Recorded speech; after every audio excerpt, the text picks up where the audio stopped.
ગિરનારની ગોદમાં સંપન્ન થયેલા આ ભવ્ય મહાશિવરાત્રિના મેળામાં આ વખતે આસ્થાની સાથે સાથે એક મોટો વિવાદ છે તે વંટોળ્યો છે. વિવાદ છે કીર્તિ પટેલના શાહી સ્નાનનો, કે શાહી સ્નાનમાં કીર્તિ પટેલની હાજરી અને ડૂબકી બાદ હવે સાધુ સમાજ લાલધૂમ થયો છે. ત્યારે ભવનાથના સંતોએ આ મામલે ભારે રોષ વ્યક્ત કર્યો છે. ખાસ કરીને સુખરામ બાપુએ આ ઘટનાને આકરા શબ્દોમાં વખોડી કાઢી છે. જય ભવનાથ, હર હર મહાદેવ. જૂનાગઢમાં જ્યારે મિની કુંભ યોજાયું અને મિની કુંભની અંદર ખૂબ સારું મેળાના આયોજન થયું અને મેળામાં જ્યારે રવેડી નીકળી હતી, રવેડીને વચ્ચે ઘણા બધા એવા લોકોએ સાધુને વેશમાં સાધુના કપડાં પહેરીને રવેડીની સાથે સામેલ થયા છે. પણ જ્યારે ભવનાથ દાદાને પટાંગણમાં આવીને બાજુમાં મગગી કુંડ છે, મગગી કુંડમાં જ્યારે આ સ્નાન કર્યા પછી જે મગગી કુંડને આ પવિત્ર કરવા માટેના જે પ્રયાસ કર્યા છે એ લોકો માટે કંઈક ને કંઈક તંત્રને પાસેથી વિનંતી છે કે ઉપર પગલાં લ્યો. તમે સાધુના કપડાં પહેરી લેવાથી કોઈ સાધુ નથી બની જતા, સાધુને સાથે બેસવાથી કોઈ સાધુ નથી બની જતા. સાધુના કપડાં પહેરીને સાધુને ભેષમાં આવીને તમે બદનામ કરી રહ્યા છો અમુક જે ભજનાનંદી સાધુઓ છે એને. એટલે હું તંત્રને વિનંતી કરું છું કે આવા લોકોને તમે પકડીને એમને ઉપર કંઈક ને કંઈક જે જોગવાઈ હોય સજાની સજા આપો.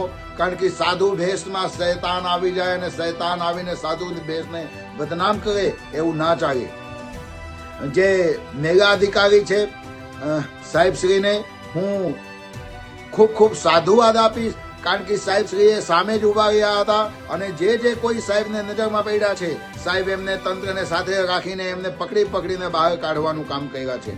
અને આ વખતના 2026ના મેળાને સફળ બનાવવા માટે જે અમારી ગુજરાત રાજ્યની સરકાર છે એમની ટીમ ખૂબ સારી વ્યવસ્થા અને ખૂબ સારી સહયોગ કર્યો છે અને તમામ સાધુ સંતોએ પણ તંત્રને ખૂબ સાથ સહકાર આપ્યા છે. પણ અમુક લોકોને લીધે આજે મેળામાં બદનામી થઈ ગઈ છે ને, એમને તંત્રને હું હાથ જોડીને પ્રાર્થના કરું છું કે હવે એ લોકોને તમે પકડો અને પકડીને એ લોકોને જે યોગ્ય સજા હોય એ યોગ્ય સજા આપો. કારણ કે મેળાને બદનામ કરવા માટેના આ જે ષડયંત્ર છે, મેળાને બદનામ કરવા માટેના જે આ કોશિશ કર્યા છે એ લોકોને સજા મળવી જ જોઈએ.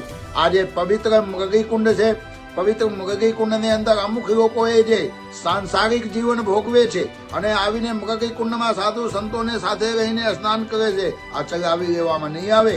જે વરિષ્ઠ સંતો છે, વરિષ્ઠ સંતોની બેઠક બોલાવીને અને આવા લોકોને ઉપર કાર્યવાહી થવી જોઈએ અને કરવી જોઈએ. અને એની અંદર જે પણ કંઈ યોગ્ય પગલાં હોય કલેક્ટર શ્રીથી લઈને અન્ય ઘણા બધા અધિકારીઓને સાથે રાખીને આને ઉપર નિર્ણય લેવો જોઈએ.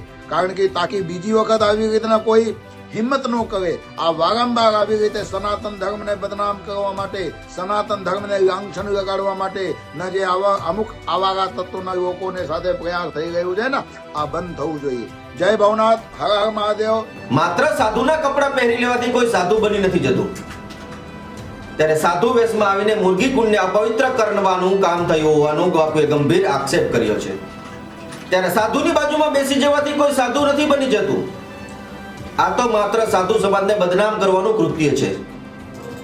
ત્યારે બાપુએ સરકાર અને મેળાના અધિકારીઓને અપીલ કરી છે કે આ મામલે કાયદેસરની કાર્યવાહી કરવામાં આવે. ત્યારે એક તરફ સુખરામ બાપુએ મેળાના આયોજન માટે સરકાર અને મેળાના અધિકારીઓને સાધુવાદ આપ્યો છે કે આ વખતે મેળો ખરેખર અદ્ભુત અને શિષ્ટબુદ્ધ રહ્યો હતો. પરંતુ બીજી તરફ કીર્તિ પટેલના પ્રકરણથી આખા આયોજનની ગરિમાને ઠેસ પહોંચી હોવાનું તેમનું માનવું છે. હવે સવાલ એ ઉઠે છે કે શું પ્રતિબંધિત વિસ્તારમાં શાહી સ્નાન જેવી પવિત્ર પરંપરામાં કોઈ વ્યક્તિએ આ રીતે પ્રવેશી શકે? શું તંત્ર આ મામલે તપાસ કરશે? ત્યારે જૂનાગઢના આ પવિત્ર મેળામાં શ્રદ્ધાની સાથે જોડાયેલી મર્યાદાઓનો ભંગ કેટલો યોગ્ય છે? ત્યારે આ અંગે આપનું શું માનવું છે? જોતા રહો સત્ય સમર્પણ ન્યૂઝ.